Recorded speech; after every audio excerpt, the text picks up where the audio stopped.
In a world drowning in debate, distraction, and division, one line cuts through like a knife. Waste no more time arguing about what a good man should be. Be one. Marcus Aurelius said that nearly 2,000 years ago, and somehow, it feels more relevant now than ever. Why today? Everyone has an opinion on what a man should or shouldn't be. Too disciplined? You're mean. Too stoic?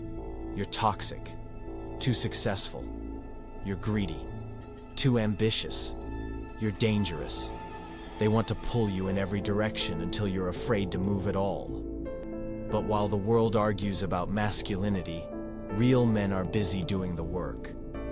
Not to prove anything to society, but because they know what's right. They know what's necessary. Being a man isn't about dominance. It isn't about silence. It isn't about playing a role that makes others feel more comfortable. Being a man is about showing up. It's about accountability, discipline, protection, and purpose. It's about building when others destroy, standing when others won't, acting when others make excuses. But modern culture doesn't want that. Modern culture rewards the victim. It celebrates fragility. It tells you that strength is dangerous, that leadership is oppressive, that masculinity is a threat.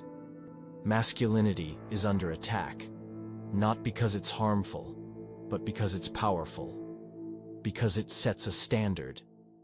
And standards make people uncomfortable. We've seen the consequences of pushing masculinity to the margins.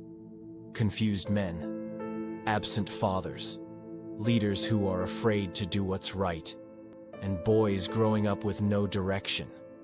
Even the word masculinity gets twisted, painted as toxic, redefined to fit narratives that strip men of their strength and pride. But masculinity, in its true form, has always been a force for good. It has always been about taking responsibility, protecting others, and rising when everything else falls apart. The world has always needed strong men, builders, defenders, providers, leaders. But today, men are told to suppress what makes them effective, to apologize for their nature, to soften themselves for the sake of others' comfort. And when masculinity is diluted, society suffers. Families break down, chaos erupts, direction disappears. We need men who are willing to be strong and confident, without apologies. We've created a society where weakness is a virtue and resilience is a red flag.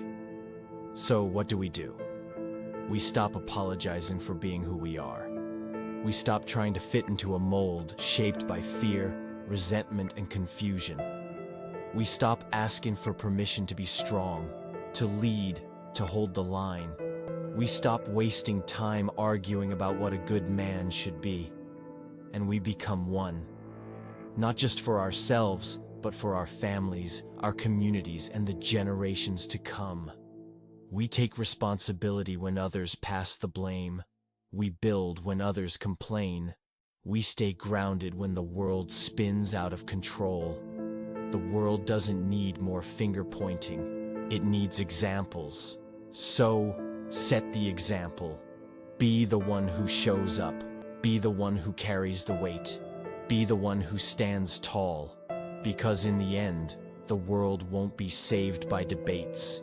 It will be saved by action. It will be saved by men who stopped waiting to be told who to be, and simply became it.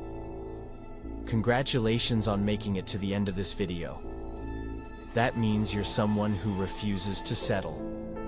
Someone who sees through the noise. If this message hits home, like the video, comment below, and share it with someone who needs to hear it. Subscribe for more unapologetic truth, and join a growing movement that chooses action over excuses.